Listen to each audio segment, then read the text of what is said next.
Our Opinion, Don't Trust Our Opinion podcast. It's your boys back in the building. It's your boy OJ. It's your boy Kev. Here we are once again. Huge shout out to everybody that's been fucking with your boys. That's a fact. We went on live earlier. We know that we love talking to y'all, and we went on Instagram live earlier too. Yeah. So we wanna talk to y'all. Shout out to our guy Pandemi.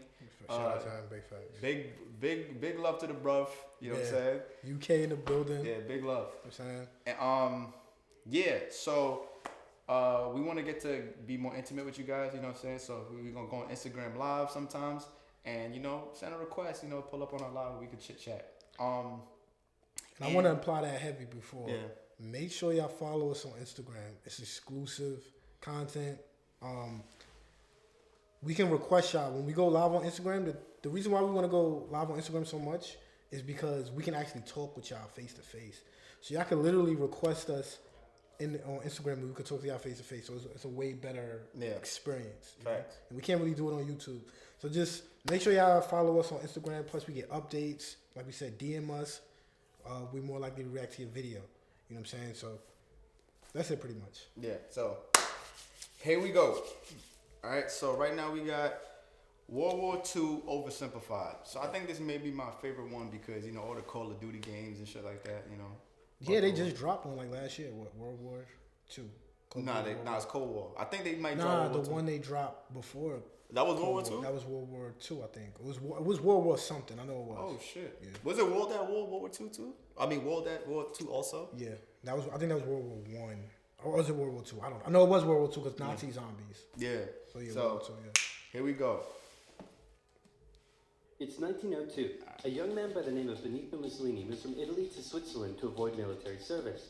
He gets big into socialism, working for trade unions, writing for socialist newspapers, advocating a violent overthrow of European monarchies, the whole shebang. This gets him in a bit of trouble with the Swiss police, so he gets arrested, sent back to Italy, set free, returns to Switzerland, is arrested again, goes back to Italy again, completes his military service after previously avoiding it, and then after a brief stint as an elementary school teacher, he finally returns to work as an avid socialist. His speeches and journalistic abilities made him famous among Italian socialists. He was anti-war, so when Italy colonized Libya in 1910, he rioted and got arrested. Then World War I came along, and once again he protested Italy's involvement. But then he thought, wait a minute, this war could bring about the social climate needed to overthrow European monarchies and bring about the socialist revolution everywhere. And suddenly he was pro-war. But his fellow socialists didn't like his new pro-war stance, so they kicked him out of the party. So then he said, you know what? I'm done with socialism. We need something new, not based on class divisions tearing us apart, but based on unity through nationality. We'll conquer the Mediterranean.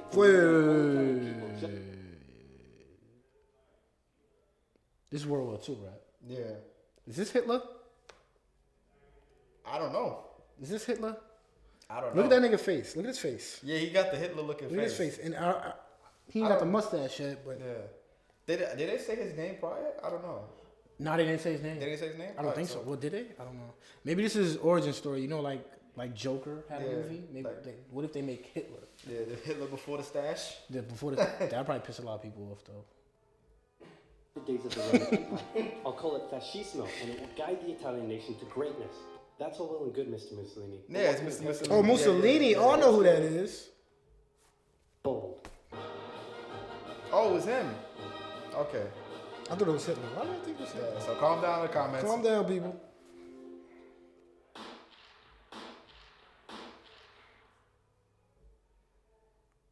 Italy had been on the winner's side in World War I, and they hoped they were going to get a lot out of it, but in the end, they only got a little, and they felt cheated. On top of that, a bad economy and weak governments meant that the Italian people were a little unhappy. So when Mussolini came along and said that he could fix everything, his fascist movement gained a lot of support. In 1922, he went to the king and said, make me prime minister or I'll make you prime minister. And the king said, you and what? We were on live earlier today, and somebody's name was Giovanni. The same fucking name, and then people in the chat were laughing, and I'm like, what the fuck is so funny about this guy's name? Was he the one that requested the video too? I don't know, but shout out to him. Shout out to Giovanni. Fair enough. Then he went about establishing a dictatorship, self at its center. Europe had its first fascist dictator. Next up, Germany.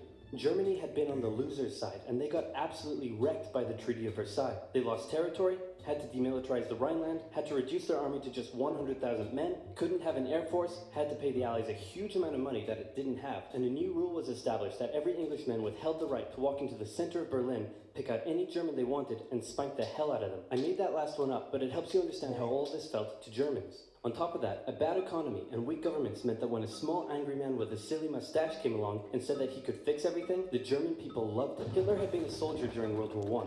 Why is it all of the this might be short man complex, because why is a lot of the conquerors and leaders short men? Man, they doing us a disservice. Napoleon, man. Like, bro, like Hitler, Alexander the Great, was he short? I don't know if he was short. Hitler, Hitler, Tory Lanez. I hear conquer of the Megan Footnonia. But yeah, I don't know what it. Maybe it's a short man complex, man. I don't know. Maybe it is. It's somebody else too. Fuck.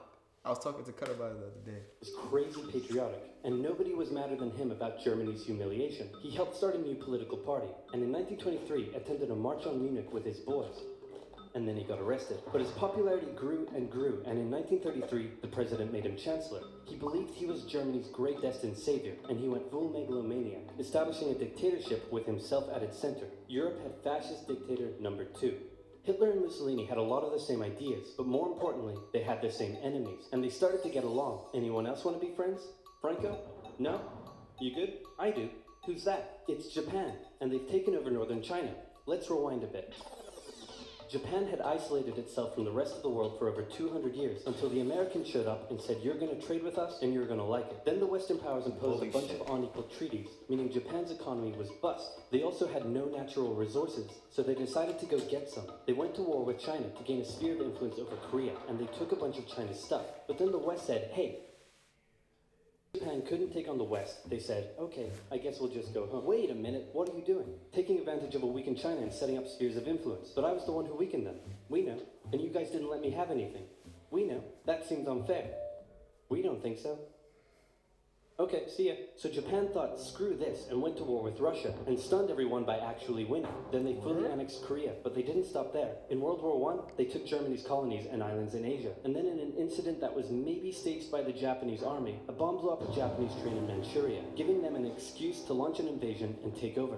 So here's the situation. Nazi Germany, fascist Italy, and Japan all believe they're racially superior, all feel hostility towards the Allies, and all want to militarize and take over more stuff. And so they did. Let's start with Germany. Hitler hated the Treaty of Versailles, and now he was ready to begin undoing it. In complete violation of the treaty, the first Luftwaffe squadrons were set up, conscription was introduced, and he pimped up his army. The Allies did nothing. Then Hitler sent his army back into the demilitarized Rhineland, giving orders to immediately retreat if the Allies showed up. The Allies did nothing. With his military re-strengthened, he could now move on to step 2. He wanted to rapidly increase the Aryan population, and to do so, he needed Lebensraum. Or in other words, he would have to take over the world. But for now, a good portion of Europe would do, and he began eyeing up his neighbors. The Allies finally started to get worried, so they implemented a fairly useless diplomatic strategy called appeasement, and it went a little something like this. Hitler would say, I want that thing, and the Allies would say, you can't have that thing. Okay, you can have that thing, but no more. I want that thing. And repeat. In 1938, Hitler's army marched into Austria and just took it, with no resistance. Boom, this is Germany now. Next, he demanded to be given the Sudetenland, an area of Czechoslovakia with many ethnic Germans. The Allies held a meeting with Hitler in Munich and said, look, we're going to give you what... Hang on, this meeting is about my territory. Shouldn't I come to the meeting too? Anyway. Really? Yeah. Just like that? Yep. What's the catch? Just sign this piece of paper promising you won't invade the rest of Czechoslovakia.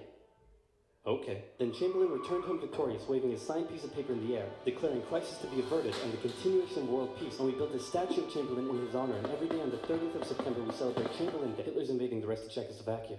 Oh, what? He's invading the rest of Czechoslovakia. Nigga double-crossed him. Oh. You lied to me. What do you expect? I'm Hitler. Not to be outdone, Mussolini also wanted to get in on the action. He thought to himself, Hitler ain't play by the rules. So, I mean... It's just busting my head because it's like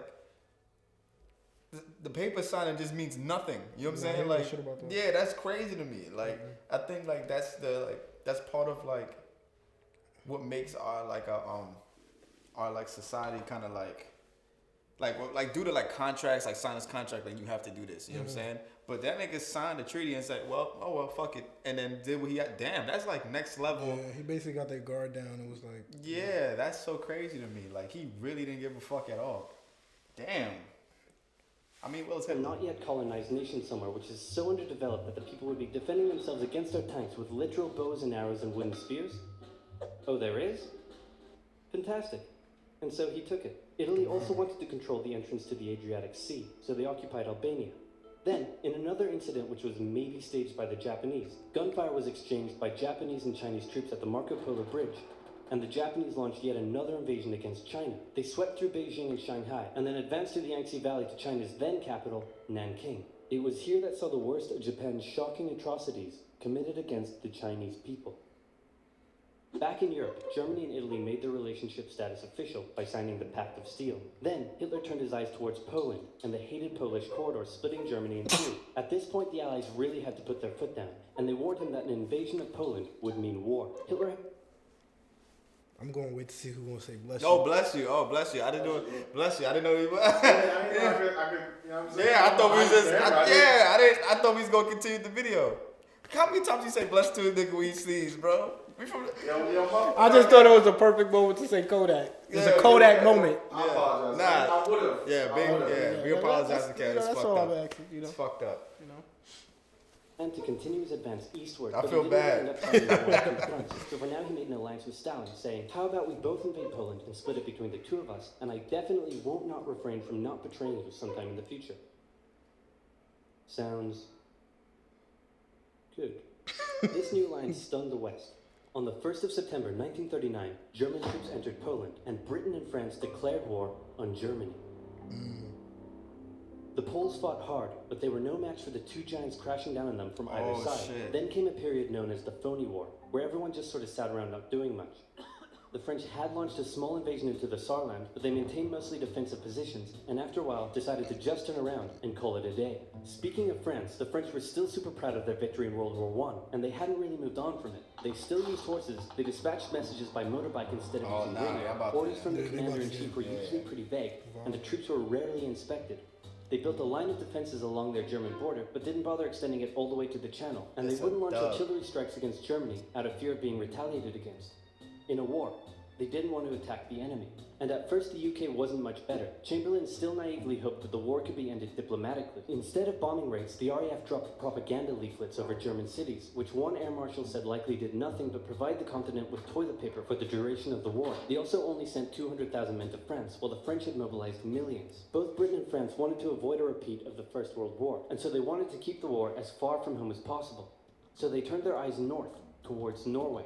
Neutral Sweden was exporting iron ore to Germany through neutral Norway, so the Allies asked them if they could please stop exporting iron ore to Germany, but this request was refused. Then, the Soviet Union attacked Finland, so the Allies said, how about we land troops in Norway and move them across Sweden to go help out your good pal Finland, and along the way maybe take control of all your influence. But Norway and Sweden still said no. So the UK mined the waters around Norway to force any transport ships into international waters, and they also attacked a German tanker they found in the area. Hitler realized what the Allies were up to, and he quickly moved to secure his supply of iron ore. He launched an invasion through Denmark into Norway. The Allies rushed to land troops at key ports along the coast, but Germany had taken control of Norway's airfield, and their air superiority decided the fight. The Allies had to retreat. After this slightly embarrassing failure, Chamberlain resigned, and was replaced with Winston Churchill, who had a slightly different approach to dealing with the Germans. Hitler's over... Hey guys, I'm Winston Churchill. I'm Winston Churchill. From where? What is The it? Family Guy shit. I don't remember. I can do this because I'm Winston Churchill. That's the only thing I remember of this nigga. What was the joke about? Like I have no he idea. had power or some shit? I have no idea. He just kept saying that. Peter kept saying that shit. I don't know why. It was funny though. strategy was similar to Germany's Comment First if you know World the War joke. strategy. Attack France, defeat France, knocking out the UK in the process, then turn on the Soviet Union and win the war. Damn, During the they Phony War, taking the out Allies had everything. given Hitler time to prepare his forces. Now, he was ready to attack. The Allies had wanted to place troops in Belgium, but Belgium had refused, and in a move that surprised pretty much no one, Hitler launched an invasion to get around France's defenses. The Oh, Allies shit, charged they into don't Belgium got at the full line speed there. to meet the German invasion head-on, and it looked like a repeat of the First World War was coming. But this time, Hitler had a trick up his sleeve. Blitzkrieg. As the Germans advanced, they sent thousands of refugees westward, slowing down the Allies. Then, to the south, the French had left the Ardennes, an area full of hills and forests, pretty underdefended because they thought it was naturally impenetrable. Well, the Germans were about to penetrate it with everything they had. They smashed 50 Wehrmacht divisions through and encircled the Allied armies at lightning speed. The best of the Allied forces were now trapped. The Germans squeezed in from all sides, taking out France's best armies and nearly wiping out the British too. But they managed to make a desperate last-minute escape at Dunkirk, with British civilian ships even making the perilous journey to bring their young men home. With most of the French forces depleted, the Germans breezed through, taking Paris, and France fell. What the Germans couldn't do in World War I, Hitler had done just like that. Hitler hoped that with the fall of France, the UK would also lose hope and sue for peace. But quite annoyingly, it didn't, and he needed to secure the Western Front, so he tried to force them into submission with mind games. The UK were now all alone, and Hitler wanted to emphasize that. First of all, just before France fell, Italy finally declared war on the Allies, making the UK's situation even worse. Next, instead of just occupying all of France, Hitler occupied the coastal areas for defense, but allowed France to continue its existence as a German puppet state. This way, it looked like the UK's old ally had decided to switch sides. Hitler also hoped that the UK wouldn't attack any of her old allies' navy bases or colonies in Africa, giving Hitler an extra line of defense to the south. But the UK made sure to respond to this by sailing down to France's navy base in Algeria and wrecking a bunch of ships. So have at it. Hitler then began laying down plans for an invasion of Great Britain. Before German troops could land on British soil, he would first need air and naval superiority across the Channel. Waves of German bombers came, while the completely outnumbered RAF worked bravely around the clock in an attempt to quell the German attacks. At first, the Luftwaffe targeted British ports and coastal facilities. Then it attacked RAF bases, crippling the RAF's ability to defend the nation. And it looked like Hitler's Great British invasion was coming. But then, Churchill ordered a small, pretty insignificant bombing raid over Berlin. It didn't do much damage, but Hitler was furious, and he immediately ordered the Luftwaffe to refocus its attacks on civilian targets in London. Children were sent off to the countryside, away from their parents to avoid danger, and frequent trips to air raid shelters became a daily occurrence. But British morale held firm. Smiling, knitting, lounging casually, these people have balls of steel. This refocusing on London also gave the RAF breathing space to reorganize, so Hitler kind of shot himself in the foot there. Just a foot for now. Finally, the Luftwaffe sent one massive all-out attack on London, and the RAF successfully repelled it, destroying many of the German aircraft and placing air superiority firmly in British hands. Hitler's invasion had to be postponed, but the bombing of British cities continued for some time. And this nigga literally tried to take over the world, man. Yeah, man. Like, literally. Yeah. But, yeah, that was part one, man. Part two is going to be coming soon. But, man, seeing videos like this made me really appreciate my life, man. This shit is so crazy, bro. I just thought of something just now. What you thought? To take over the world. Mm-hmm. Like, Hitler homeboys, right? Like, what are we going to do today, Hitler? The same thing we do every day, Johnny. Try and take over the world. Anybody that know that classic, put it in the comments right there. But yeah. But yeah, man. He's really an evil villain. That's what he's a Joker times 12, bro. Like, really. But yeah, man. Holla at your boys. Comment y'all favorite part of World War, man. And yeah, holla at your boys. We out.